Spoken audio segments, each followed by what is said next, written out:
हरे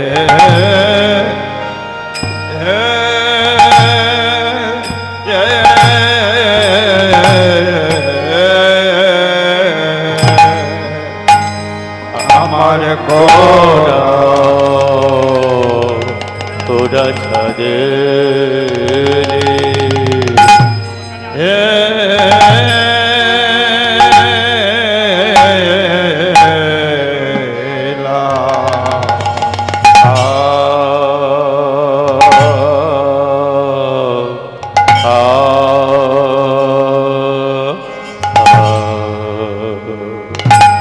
हरे के कहबा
गौरांगलीला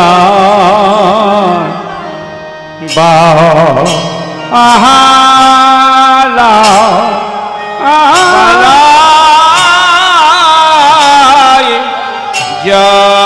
जाए गो आहा मोरे कि कहब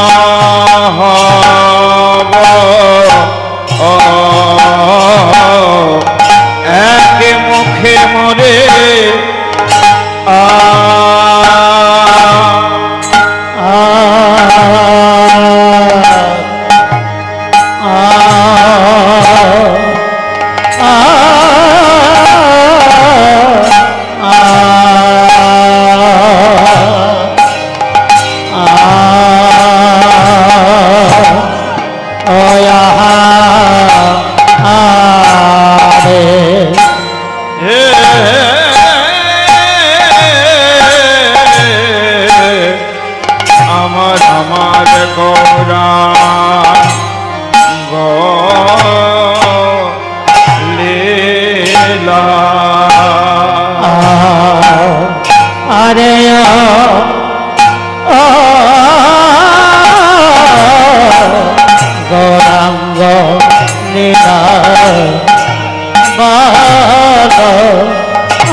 मोरी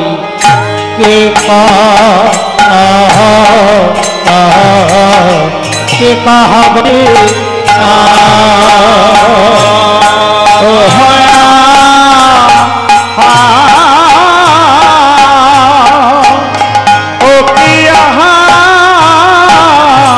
मोरी रे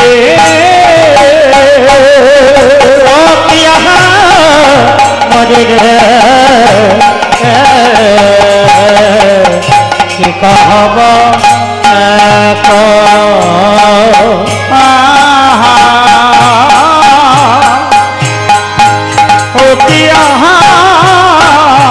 मोरी रे मोरी रे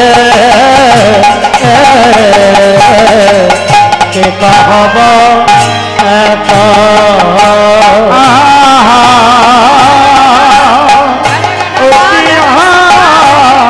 মরিলে মরিলে কে কহব এক মরিলে মরিলে কে কহব এক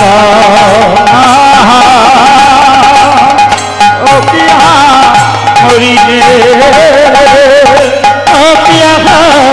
মরিলে কে কহব যত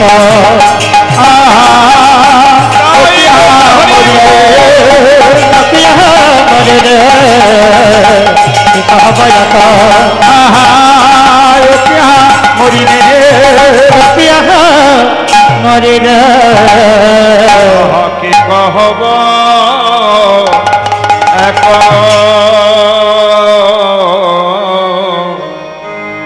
দেখো হামাগুড়ি যায় গো ওয়া হরে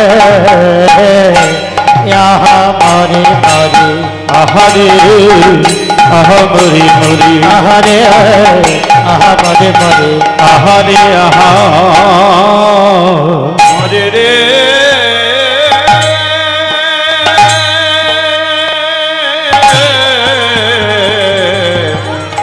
হামাগো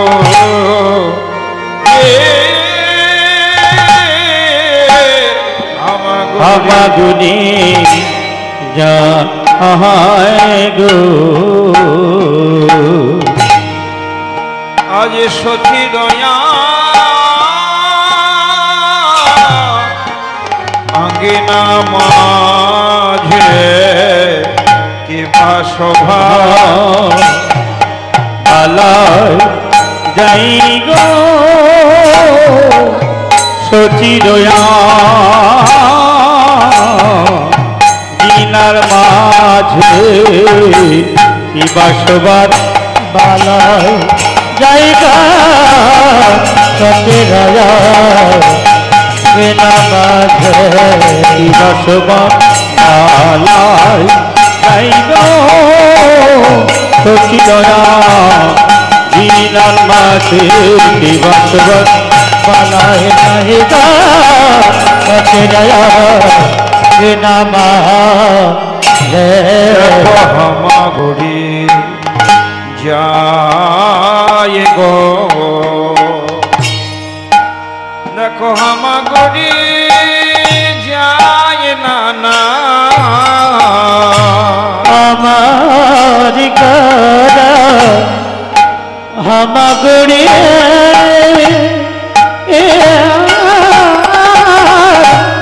যায় না না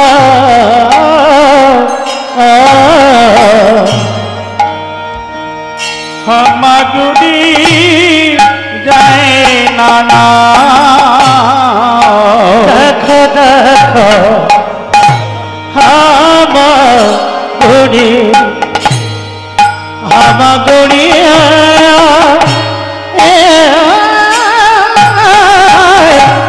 যায় না না হামাগুড়ি যায় না রঙ্গে রঙ্গে সচির বালা বালা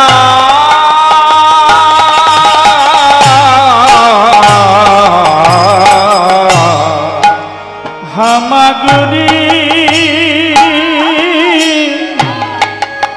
যায় না হামাগুড়ি যায় না রঙ্গে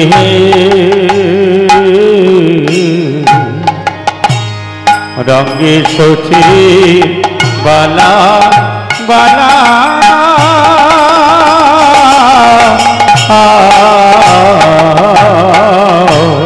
হামাগুড়ি যায় গো হামাগুড়ি যায় গো ও যে সচির আঙ্গিনা প্রভু আমাগো সচিরয় বিনা মাঝে হামাগুড়ি যায় গো সচিরয়াঙ্গিনা মাঝে হামাগুড়ি যায় গো সচিরয়াঙ্গিনা মাঝে কিবা শোভার বলিহারি সচিরয়াঙ্গিনা মাঝে সবার বলিহারি সচিরয়াঙ্গিনা মাঝে সবার বলিহারি সচিরয়াঙ্গিনা মাঝে সবার বলিহারি গিনা মাঝে হামাগুড়ি যায় গো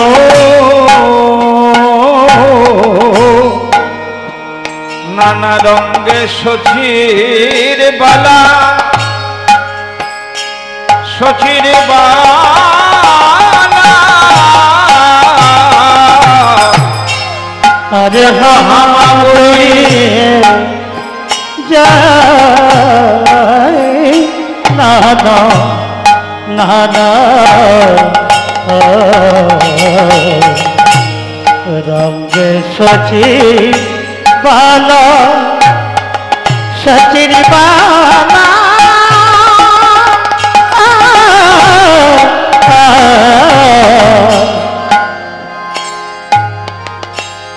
আবার দেখো লালে ঝড় ঝড় মুখ লালে ঝড়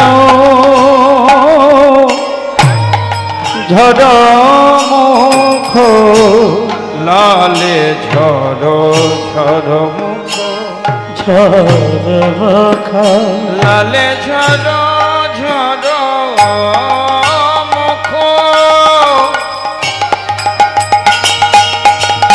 লালে ঝড় লালে ঝড় ঝড় মুখ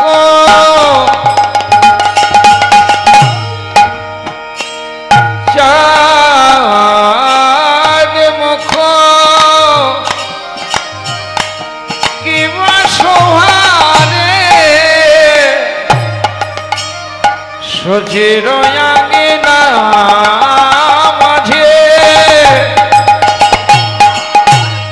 লালে লালে ঝড় ঝড় মুখ লালে ছাড় লালে লালে ছাড় ছাড়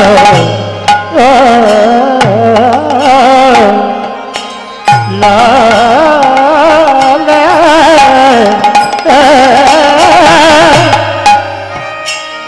লালে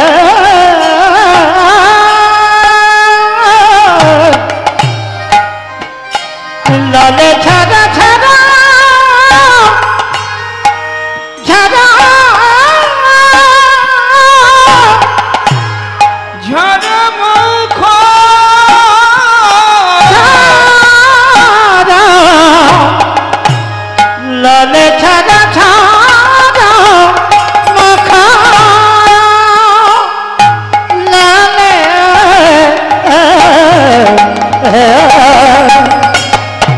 লালে ছাড়া লালে ছাড়া লালে ছাড়া ঝাড়া আমখ কিবা দেখিতে সুন্দর সুন্দর দেখো লালে ঝড় ঝড় মুখ ঝড় মুখ দেখিতে সুন্দর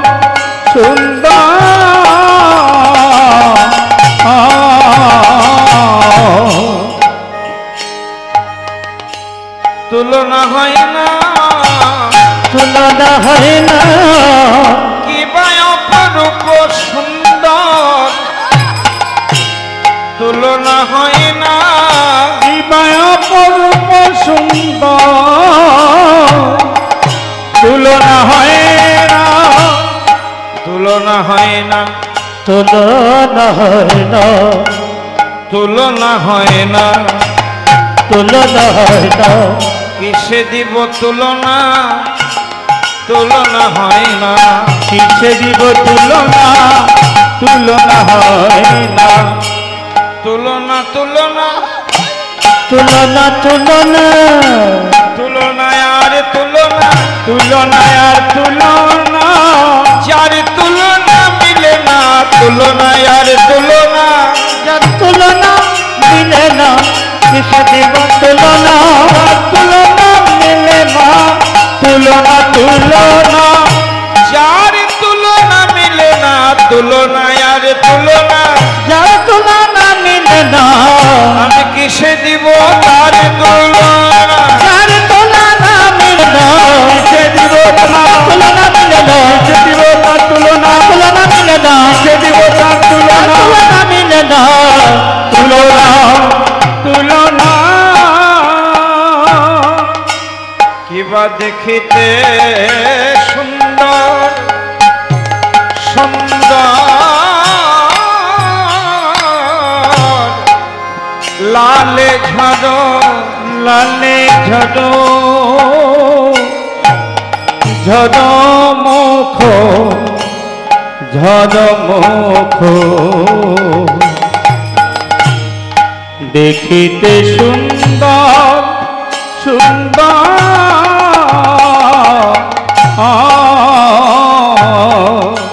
আহা পক্ক বিম্ব, পক্ক বিম্ব, ফল যিনি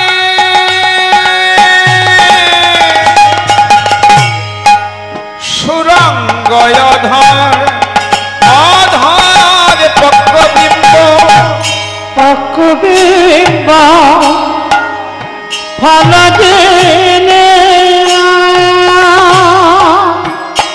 জেনে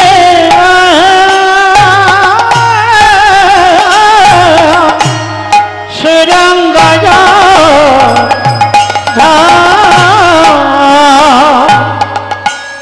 দেখে নাও দেখে নাও, দেখে নাও দেখে নাও, নয়ন আছে যার, দেখে নাও দেখে নাও। আছে যাও দেখে নাও দেখে নাও, যায়নি তাই, যায়নি তাই। নিতাই গৌর হরিবোল, নিতাই গৌর হরিবোল। আজ আমরা আবার সেই শুভ দিনে, শুভক্ষণে, শুভ লগ্নে এই আঙ্গিনায় সবাই আমরা উপস্থিত হতে পেরেছি। সেই গৌর গোবিন্দের অমৃতময় লীলা কথা শ্রবণ এবং কীর্তনের ব্রত নিয়ে।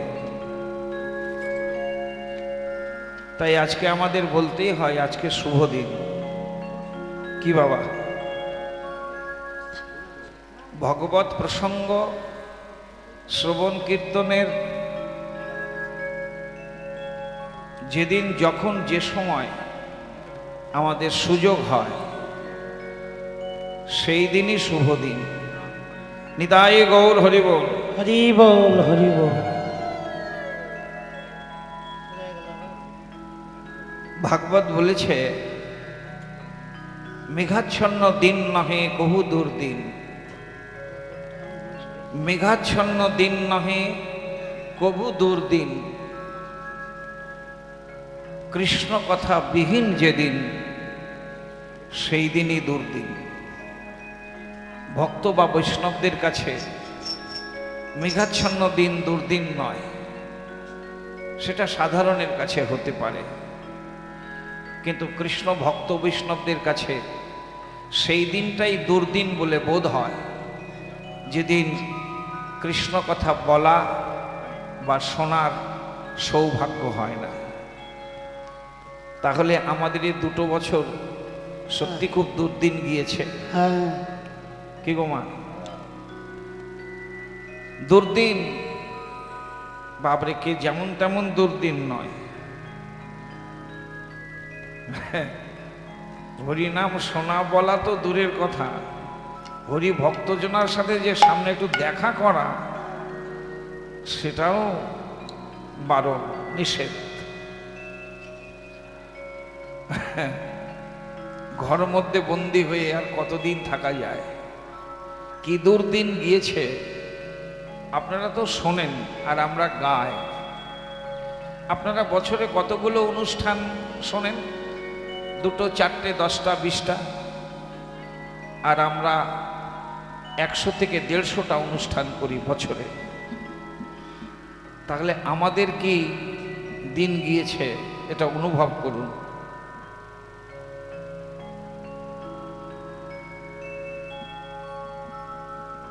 ভালো লাগে না, কিন্তু মহাপ্রভুর ইচ্ছায় সেই দিন আমাদের চলে গিয়েছে। আমি চাইছি ভক্ত বৈষ্ণবদের কাছে প্রার্থনা করি, গৌর গোবিন্দের চরণে নিবেদন করি, ওদিন যেন আমাদের আর দেখতে না হয়, অমন দিন যেন আর না আসে।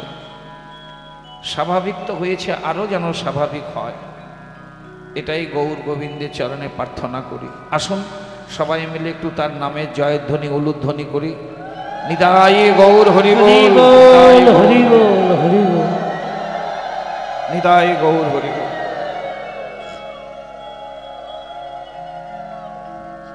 তাই আজকে আমাদের বলতে ইচ্ছা করছে, আজ আমাদের শুভ দিন।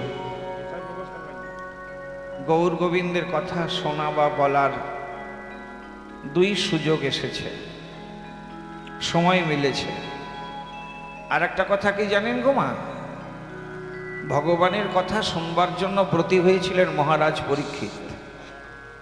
শ্রীমদ্ ভাগবতের শ্রোতা কে? মহারাজ পরীক্ষিত। কেন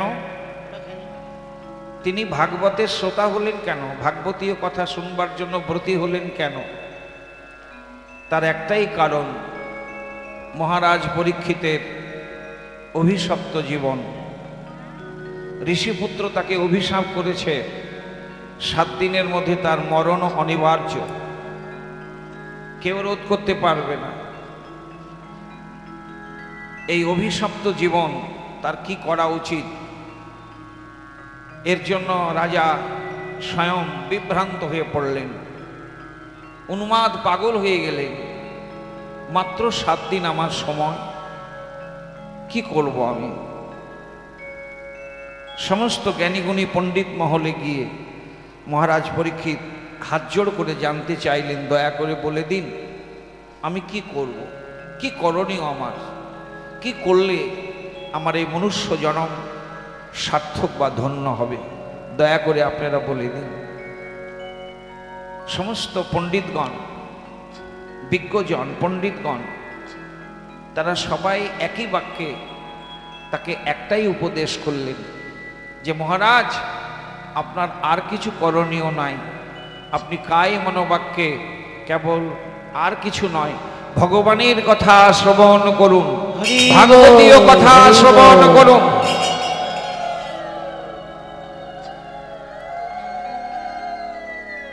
ভগবানের কথা শ্রবণ করতে বললেন পণ্ডিত মহল। কেন না, ভগবানের কথা শ্রবণ করতে করতে তার মরণ হয়, সেই মরণ সবচাইতে উত্তম। মরণ তো সকলেরই হবে, কি গো মা? আমার আপনার এখানে যতজন আছি সবাই কিন্তু মরণের কাছে আমাদের মাথা নত করতেই হয়। 2 দিন আগে বা পিছে জন্ম যখন হয়েছে, মরণ তো অবশ্যই। তাই মৃত্যু হবে সবার, কিন্তু কবে হবে, কখন হবে, এটা আমাদের অজানা। তাই অজানা যখন, তখন আমাদের যখন তখন মৃত্যু আসতে পারে এবং হয়ও তাই। তাই আমাদের ভগবানের কথা শ্রবণ আরও বেশি করে করতে হয়। সময় পেলেই শুনুন, সুযোগ পেলেই শুনুন। কে বলতে পারে কার কখন মরণ আসবে?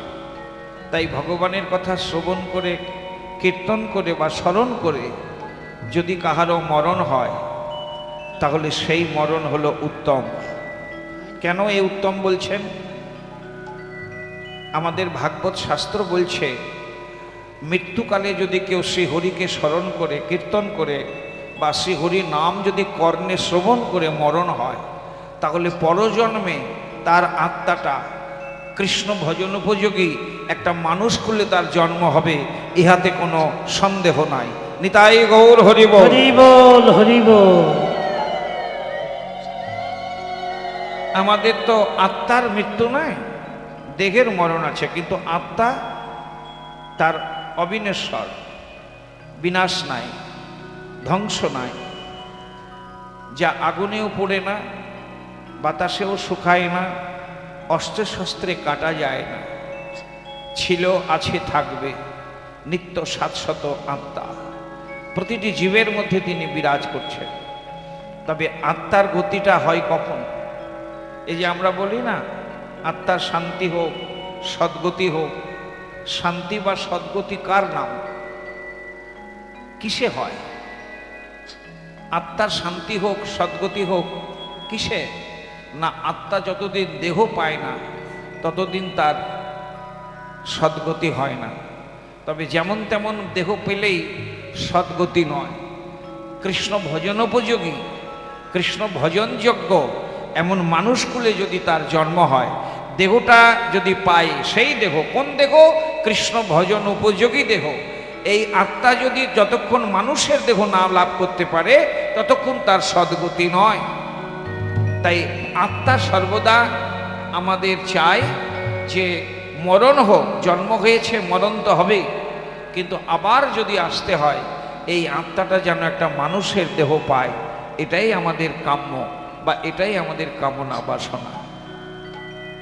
নামপূর্ণ কীর্তনটা আমরা গাই যখন, বৈষ্ণব কবি নরোত্তম ঠাকুর মশাই হরি হরয় নম কৃষ্ণ যাদবায় নম, এই যে গানটা, এই পদাবলীটা তো নরোত্তম ঠাকুরের লেখা। তার মধ্যে তিনি বলেছেন, ইশারা করেছেন যে ভক্ত জীবনে কি আশা বা কি অভিলাষ করা উচিত। এ ছয় গোসাই যার মুই তার দাস। তারপরে বলছে তা সবার পদরেণু মোর পঞ্চগ্রাস। তারপরে কি বলছেন? যেন তাদের চরণে সেবী ভক্ত সনে বাস, জনমে জনমে হয় মোর এই অভিলাষ। নিতাই গৌর হরি বল। হরি বল, হরি বল। ভক্ত জীবনে আশা অভিলাষ চাওয়া পাওয়াটা থাকবে, কিন্তু কোন অভিলাষ? সেই অভিলাষ প্রভু জন্ম হয়েছে, মরণ তো হবেই, কিন্তু পরে যদি আবার আসতে হয় তাহলে তোমার কাছে আমার আর কিছু চাইবার নেই। নরোত্তম ঠাকুর মশাই হাত জোড় করে শ্রী গৌরাঙ্গের চরণে বললেন, যেন তাদের চরণে সেবী ভক্ত সনে বাস, জনমে জনমে হয় মোর এই অভিলাষ। আর কোনো অভিলাষ নয়। পরজন্মে যদি আবার আসতে হয় তবে প্রভু তোমার চরণে দাসের এই প্রার্থনা, এই নিবেদন, তুমি আমায় ভক্ত শোনে জনম দিও, আমায় ভক্ত শোনে জনম দিও। প্রভু গো আমায় ভক্ত শোনে জনম দিও, আমায় ভক্ত শোনে জনম দিও। প্রভু তোমার চরণে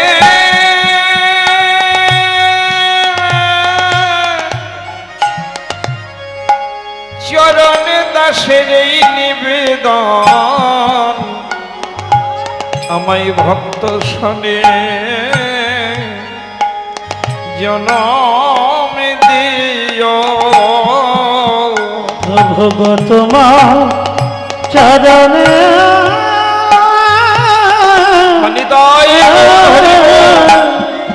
দাসের নিবেদন, আমায় ভক্ত শোনে জনম দিও। প্রভু গো তোমার চরণে দাসের এই নিবেদন,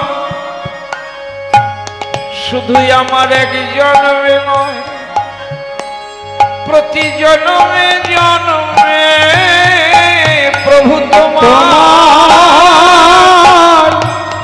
চরণে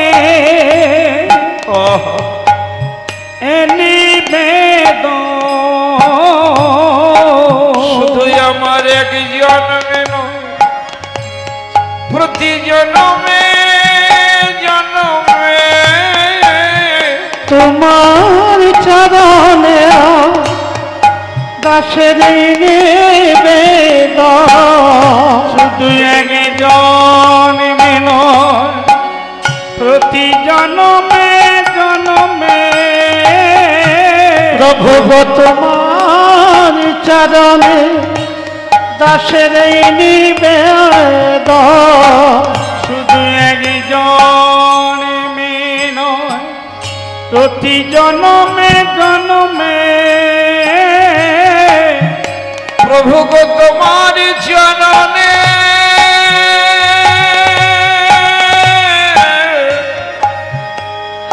দাসের এই নিবেদন, এক জন্মে নয়, প্রতি জন্মে জন্মে প্রভু গো তোমার চরণে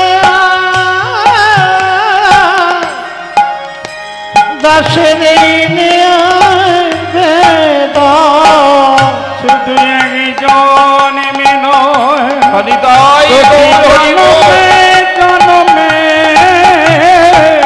বলি তোমার চরণে আমার এই নিবেদন, শুধু এক জন্মে নয়, জন্মে জন্মে তোমার নিবেদন জানাই রাখিলাম, জন্মে নয়, জন্মে জন্মে নিবেদন জানাই রাখিলাম, জন্মে নয় জন্মে জন্মে আমায় ভক্ত শনি জন দিও,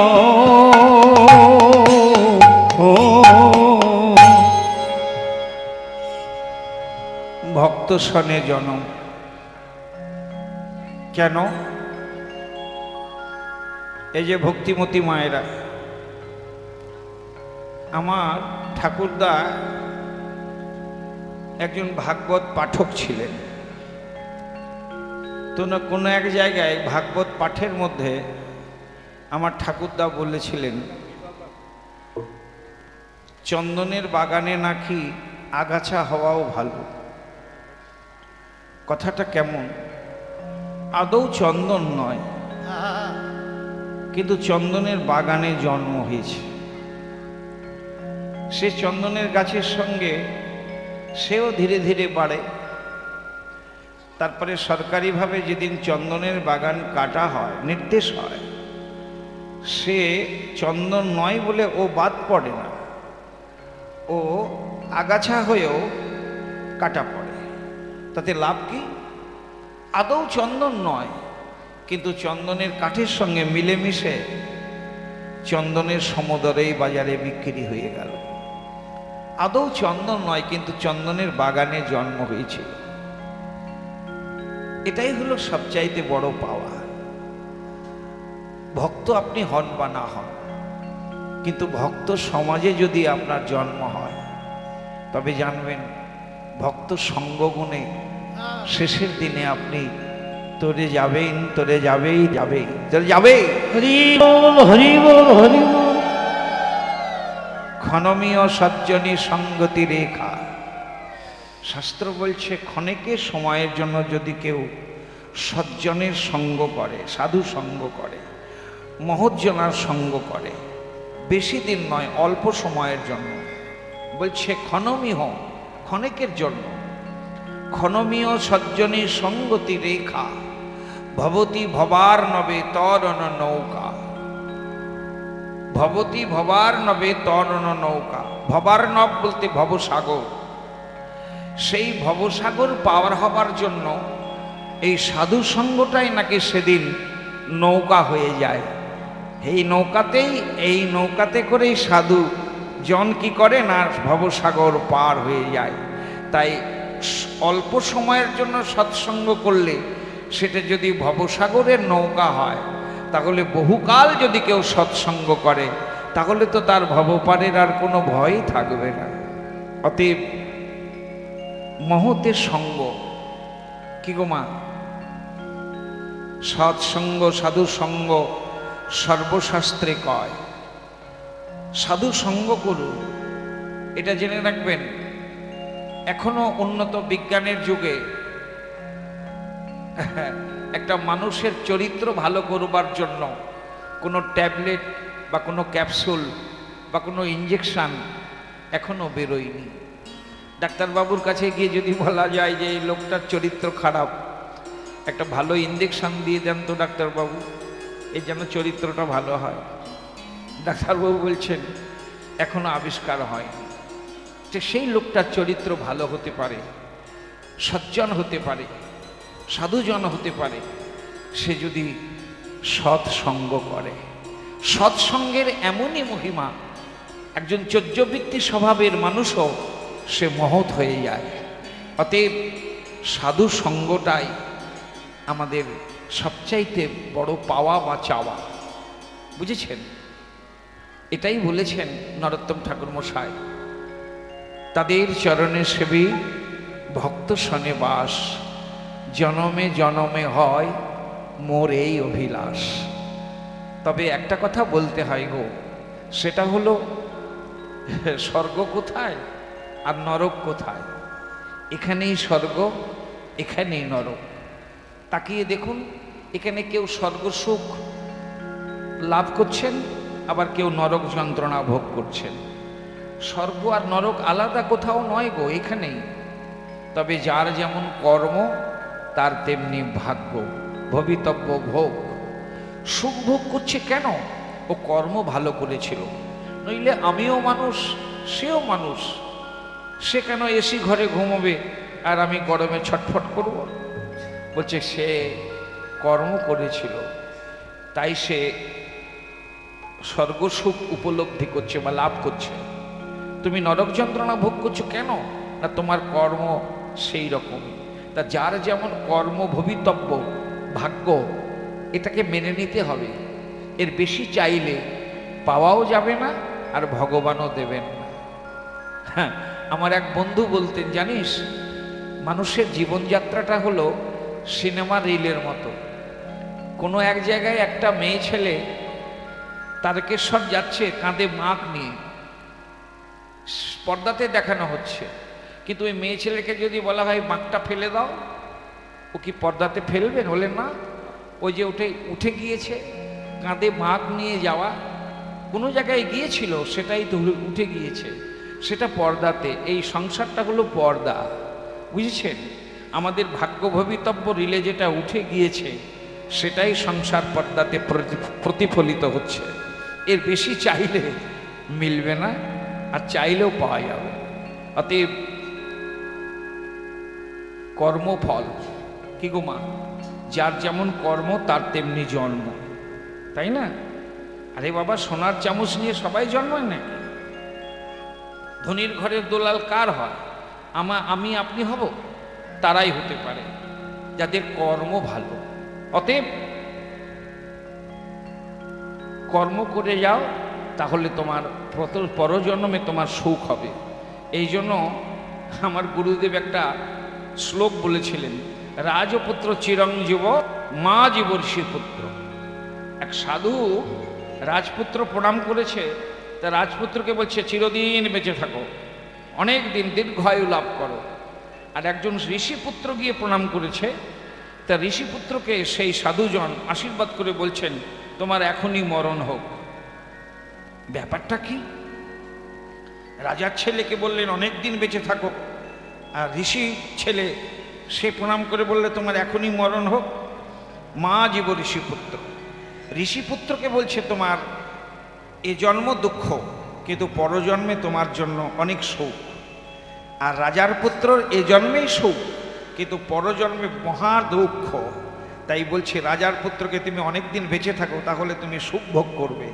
কিন্তু ঋষিপুত্র যে সাধন করছে, ঈশ্বরের সাধনা করছে, অনেক কষ্ট, অনেক দুঃখ, তা তোমার তাড়াতাড়ি মরণ হোক, কারণ মরণ হলেই পরজন্মে তুমি সুখ ভোগ করবে।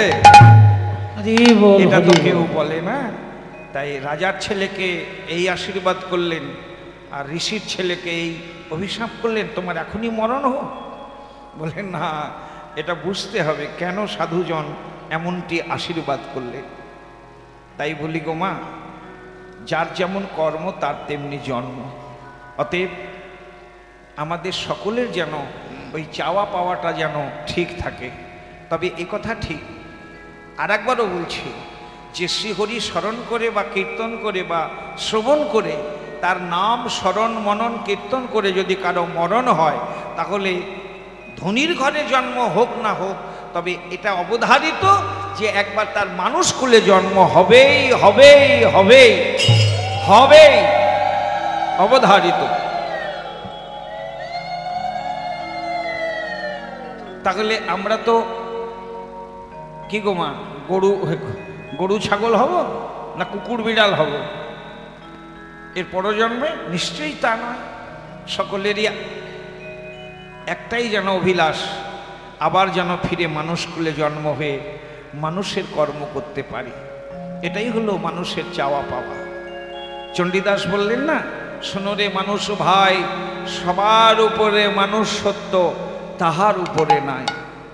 সর্ব উত্তম হলো জীব শ্রেষ্ঠ, মানুষ। অন্য জীবকে শ্রেষ্ঠ বললেন না। কাকে বললেন? মানুষকে। কেন না, মানুষ যা পারে তা অন্য জীব পারে না। মানুষেরই অন্তরে হরিভক্তি হয় এবং সেই ভক্তির দ্বারা ভগবত উপাসনা করতে পারে, যা অন্য জীব সকল পারে না। তাই বিচারে বললেন সর্বজীব শ্রেষ্ঠ, উত্তম হল মানুষ কুলে জন্ম পাওয়া। হরি বল, হরি বল। তাই ফিরে যাতে মানুষ হতে পারি, এটাই যেন আমাদের প্রত্যেকের চাওয়া পাওয়া। অভিলাষ হোক, কিন্তু হেন অভিলাষ। কি অভিলাষ? যে অভিলাষের কথা নরোত্তম ঠাকুর মশাই বললেন, যেন তাদের চরণে সেবী ভক্ত শনে বাস, জনমে জনমে হয় মোরে এই অভিলাষ। অতএব শ্রীহরি স্মরণ করা, কীর্তন করা, শ্রবণ করা সুযোগ হয়েছে আজ। তা আজকে আমাদের শুভ দিন বলতেই হয়। কি গো মা? নিতাই গৌর হরি বল, হরি বল, হরি বল। কি শুনছি আমরা? না, আমরা শুনছি পালা কীর্তনের পূর্বে নিয়ম নীতি অনুসারে গৌরচন্দ্রিকা আগে গাইতে হয়। তা গৌরচন্দ্রিকাতে কি শুনছি? না, গৌরচন্দ্রিকার কথা বলার আগেই পদকর্তা কলম ধরে বললেন, আমি কি কহব এক মুখে গোরা চাঁদের লীলা। আহা, কি কহব, আমি কি বলবো এক মুখে গোরা চাঁদের লীলা। ইহা যেন এক মুখে বলার যোগ্য নহে, তাই তো? এটাই হলো পদকর্তার কি বলবো, বিনয়ী ভাব।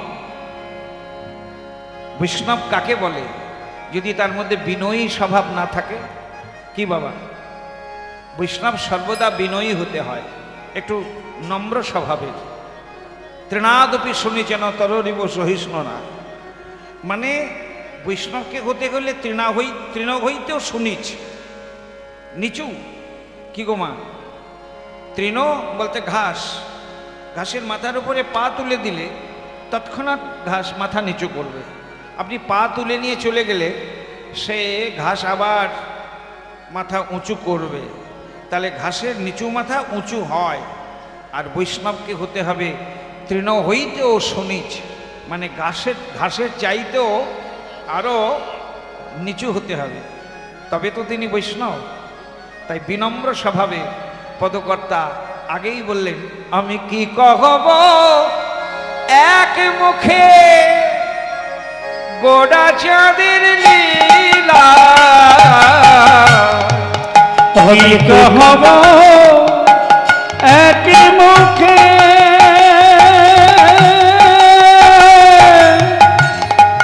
গোরা চাঁদের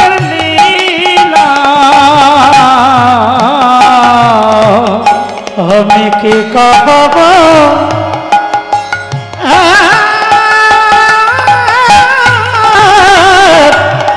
মুখে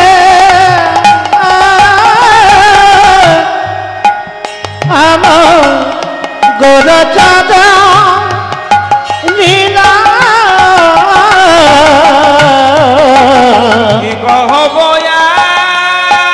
এক মুখে, এ তো এক মুখে বলার নয় গো, এক মুখে বলার নয় গো,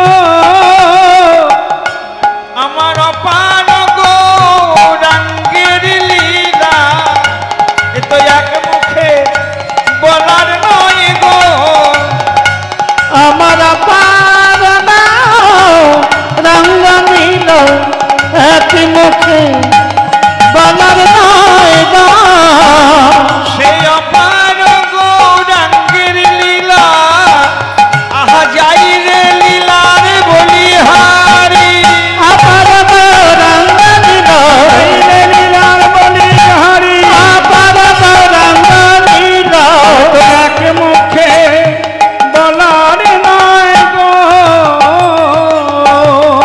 আমি কি কহব এক মুখে গোড়া চাঁদের লীলা, আমি কি কহব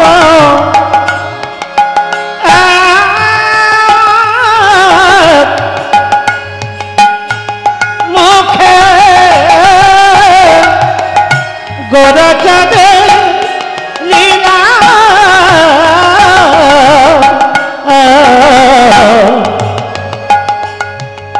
হামাগুড়ি যায় নানা নানা রঙ্গে সচির বালা বালা, হামাগুড়ি মাগুড়ি যায় নানা সঙ্গে সতীর বালা, খেলিয়া বেড়ায় খেলিয়া বেড়ায় সচির আঙিনা মাঝে, খেলিয়া বেড়ায় সচিরাঙ্গিনার মাঝে খেলিয়া বেড়ায়। হামাগুড়ি দেওয়ার বয়স, বাল্যলীলা। সচির আঙিনার মধ্যে হামাগুড়ি যাচ্ছে কে? সচী মাতার ছোট্ট নিমাই। হামাগুড়ি যায় নানা রঙ্গে সচির বালা, নানা রঙ্গে মানে নানা ছন্দে আর কি। তবে হামাগুড়ি তো আমরাও দিয়েছি, তাই না? আমাদের ছেলে মেয়েরাও তো দেয় হামাগুড়ি, দেওয়ার একটা বয়স আছে, তখন দেয়। কিন্তু সাধারণ মানুষের হামাগুড়ি দেয়া আর ভগবানের হামাগুড়ি দেয়া কি এক? এটাই হলো ভগবানের ভগবত্ব। সে চলছে হামাগুড়ি দিয়ে হাঁটছে, কিন্তু তার ছন্দটা যেন নয়নাভিরাম, দর্শনের সুখ আনন্দ হচ্ছে। পদকর্তা বলছে সেই চলবার যে ছন্দটা কি অপূর্ব। হামাগুড়ি দেয় নানা রঙ্গে, নানা রঙ্গে মানে নানা ছন্দে হামাগুড়ি যাচ্ছে। কোথায়? সচির আঙ্গিনার মধ্যে। পদকর্তা বলছে গো কি অপূর্ব শোভা। বলে কিরকম? যেন চাঁদ ভূমে নেমেছে গো, চাঁদ ভূমে নেমেছে গো, সচির আঙ্গিনার মাঝে যেন চাঁদ ভূমে নেমেছে গো। ওই সচির গিনার মাঝে চাঁদ ভূমি নেমেছে গো। দেখো দেখো সচির আঙ্গিনা মাঝে আহা কি বা শোভা বলিহারি, সচির আঙ্গিনা মাঝে আহা কি বা শোভার বলিহারি, সচির আঙ্গিনা মাঝে বাসভার বলি হারি, সচির গিমা মাঝে চাঁদ ভূমে নেমেছে গো। আকাশে চাঁদ যেন আজ ভূমে নেমেছে। কি অপূর্ব দর্শন। এই মা হামাগুড়ি যাচ্ছে, তা হামাগুড়ি দিচ্ছে বটে, কিন্তু জানেন ওই চাঁদ মুখ থেকে আবার টপ টপ করে লাল, লালা যাকে বলে মুখে লাল লাল ঝরছে টপ টপ করে। তা পদকর্তা দর্শন করে বলছেন, আহা হা কি অপূর্ব, ওই মুখ থেকে হামাগুড়ি যাচ্ছে আর টপ টপ করে লাল ঝরে পড়ছে। কিরকম? লালে ঝড় ঝড় মুখ দেখিতে সুন্দর, লালে লালে ঝাঁঝা ঝাঁঝা মুখ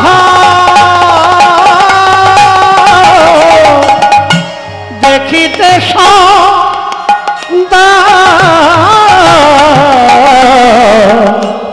সে নিমায়ের ওই লাল ঝরা মুখটা দেখতে যে কত সুন্দর, তা পদকর্তা তুলনা খুঁজে পাচ্ছে না। দেখিতে সুন্দর লালে ঝড় ঝড় মুখ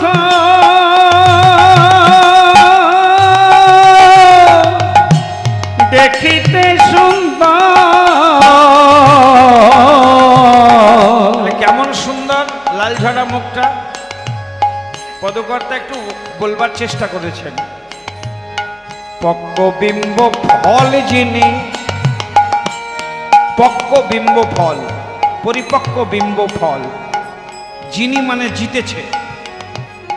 পক্ক বিম্ব ফল যিনি সুরঙ্গ অধর, অধর মানে অষ্টদয়।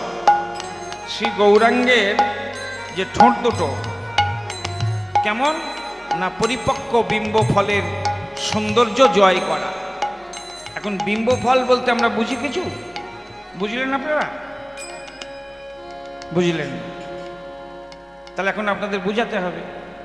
পদকর্তা দর্শন করে অনুভব করলেন পরিপক্ক বিম্ব ফলের সৌন্দর্য জয় করা ওই মুখটা। বলে কিরকম? বিম্ব ফল বলতে আমরা এ নামে হয়তো চিনি না, কিন্তু চিনি। ফলটা বলে দিই আমি। এই যে আচিরে প্রাচীরে হয়, পাতাটা পটলের পাতার মতোই পাতা, আবার ফলটাও পটল আকৃতি, কিন্তু পাকলে বড় লাল টুকটুক করে।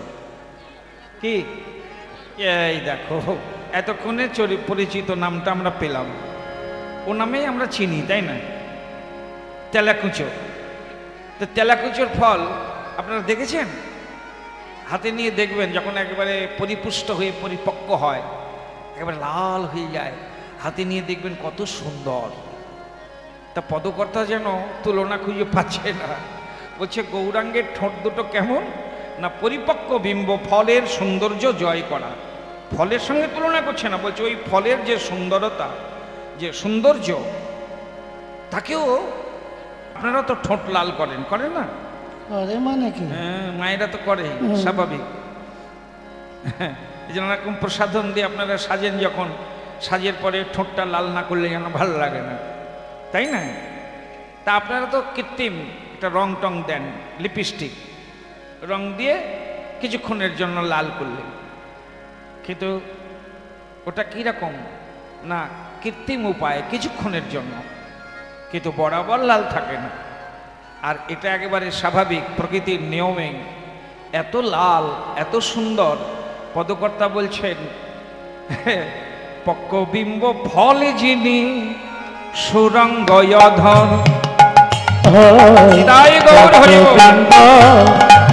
ফল যিনি সুরঙ্গ অধর।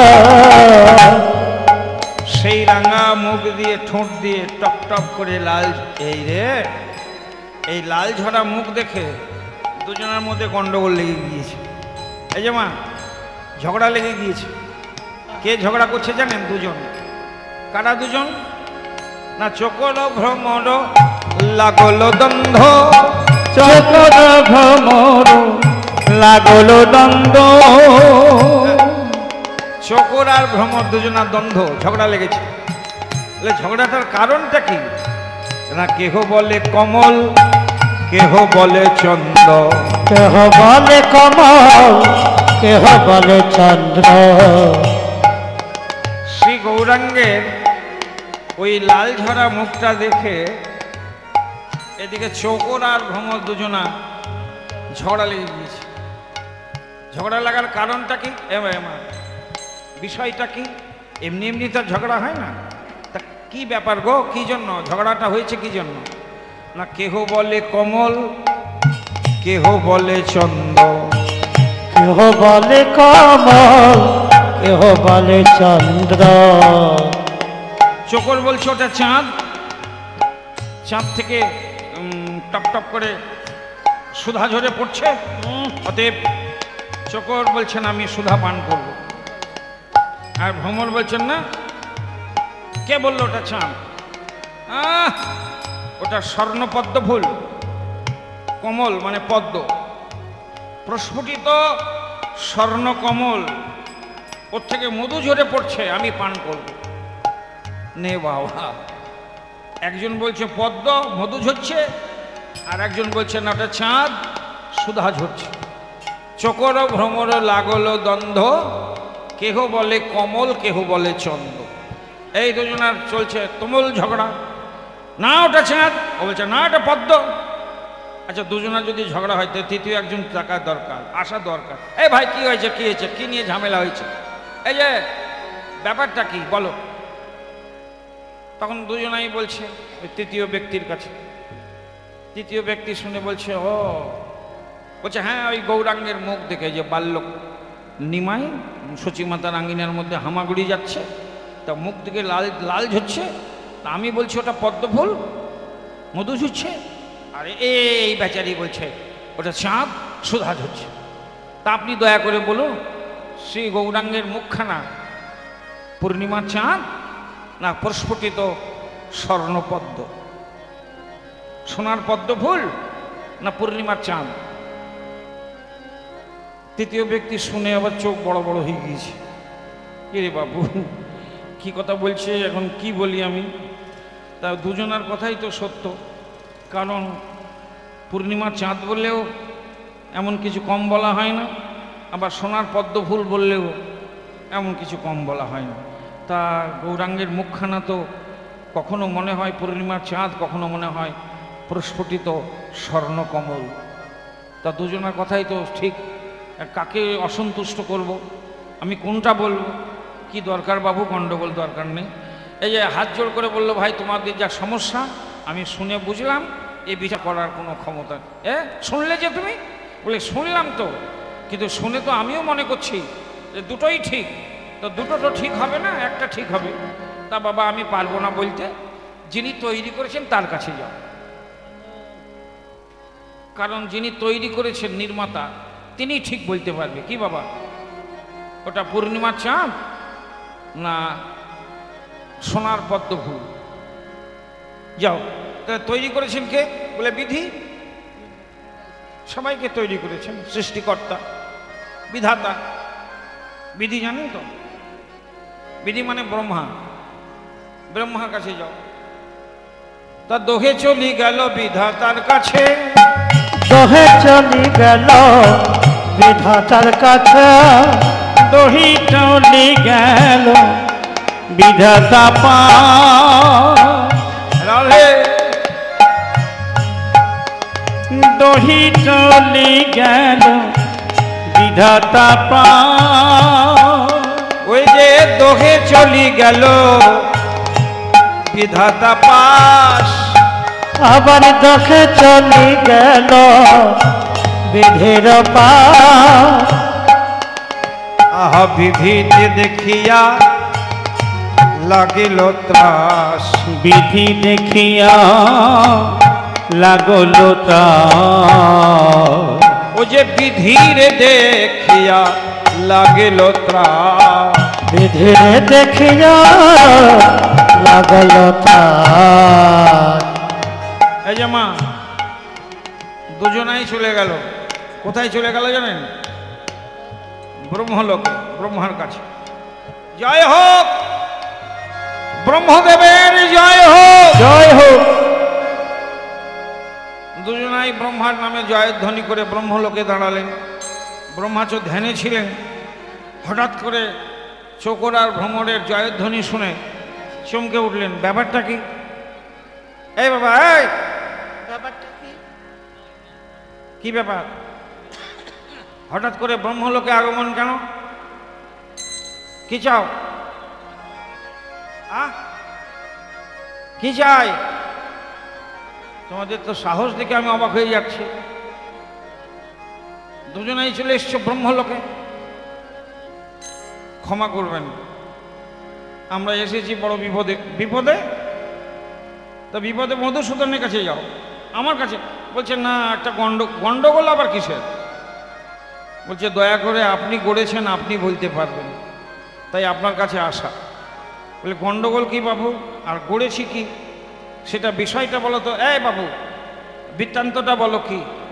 তখন এই চোকর আর ভ্রমর বলছেন, সচিমাতার আঙিনার মধ্যে বালক নিমাই হামাগুড়ি যাচ্ছে এবং তার মুখ দিয়ে টপ টপ করে লাল ঝরে পড়ছে। তাতে কি হয়েছে?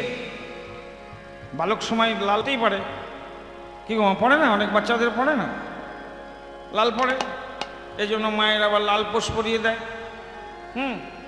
আর আমার ঠাকুমা বলতো, একটা টোটকা বলতো, জানি না কত দূর সত্য, বলতো নাকি ওই যে ছেলের মেয়ের বেশি লাল ঝরে, একটা বাতাসা নাকি ওই লাল ঝরিয়ে ফেলে দিলে ওই বাতাসা যদি কাকে খেয়ে নেয় তাহলে নাকি লাল ঝরা কমে যায়। এরকম একটা বলতো আর কি, জানি না কত দূর সত্য। তা লাল ঝরতেই পারে, তা আমি কি করবো রে বাবু? বলছে ওই দেখেই তো আমাদের দুজনার গন্ডগোল। বলে কি কি গন্ডগোলটা কি? বলছে আমি বলছি পূর্ণিমার চাঁদ, আর ও বলছে সোনার পদ্ম ফুল। তাতে কি হয়েছে? এ আবার কোনো কথা? বলছে না না শুনুন, যে লাল ঝরছে, আমি বলছি চাঁদ থেকে সুধা ঝরছে, আর এই ভ্রমর বলছে নাকি ওটা সোনার পদ্ম ফুল, মধু ঝরছে। ও বলছে মধু পান করবো, আর আমি বলছি না সুধা পান করবো।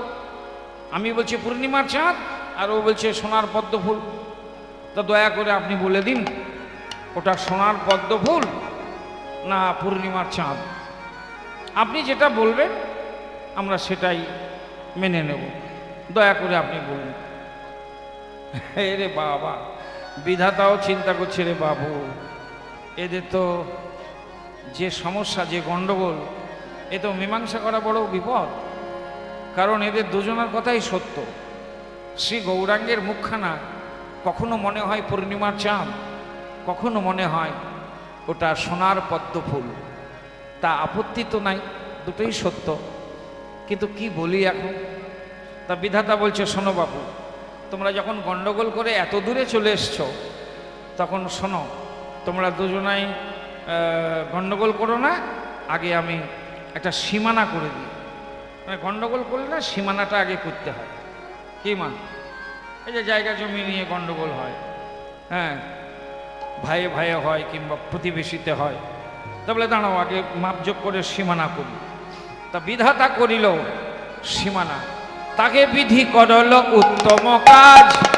আরে তাকে বিধি করল উত্তম কাজ, তাহে বিধি করল উত্তম কাজ। সীমানা বাটল ভুরুর মাঝ, সীমানা বাটল সীমানা বাটল ভুরুর মাঝ। ভুরুর মাঝ বরাবর সীমানা করে দিল, একেবারে নাক বরাবর ভুরুর মাঝখান দিয়ে একটা সীমানা করে দিল। শোনো বাবু, এই যে আমি সীমানা করে দিলাম, এই সীমানা যেন লঙ্ঘন করিও না। এপারে আসবে না তুমি, ওপারে তুমি যাবে না, তাহলে আর গণ্ডগোল হবে না। সীমানা করে দিলে তাই তো হয়। কি বাবা? সীমানা মানে যে এই যে মাপযোগ করে পিলার করে না, পিলার পুঁতে দিলে, এই যে পিলার করে দিলাম বাবু, খবরদার গণ্ডগোল করবে। দেখ সেই রকম তাকে বিধি করল উত্তম কাজ, তাহে বিধি করল উত্তম কাজ। কি উত্তম কাজ করলেন? না সীমানা বাটল ভোরের মাঝ, সীমানা বাটল ভোরের মাঝ, সীমানা বাটল ভোরের মাঝ, সীমানা বাটল বিধি সীমানা বাটল ভাঙল দ্বন্দ্ব, বিধি সীমানা বাটল ভাঙল দ্বন্দ্ব, দিবা সীমানা বাটল ভাঙল দ্বন্দ্ব, সীমানা বাটল ভাঙল দ্বন্দ্ব, দ্বন্দ্ব ভেঙে গেল মানে ঝগড়া ভেঙে গেল। সীমানা যখন করে দিল তখন সব ঝগড়ার মীমাংসা হয়ে গেল। বলে এখানে সীমানা তো করে দিল, তা ঝগড়া যা নিয়ে সেটার মীমাংসা কি হইল? সীমানা বাটল ভাঙল দ্বন্দ্ব, বিধাতা বলে দিল শোনো বাবু, দুজনে গন্ডগোল করিও না। আধু কমলার আধু চন্দ্র, আধ কমল আধ চন্দ্র, মানে অর্ধেক পদ্ম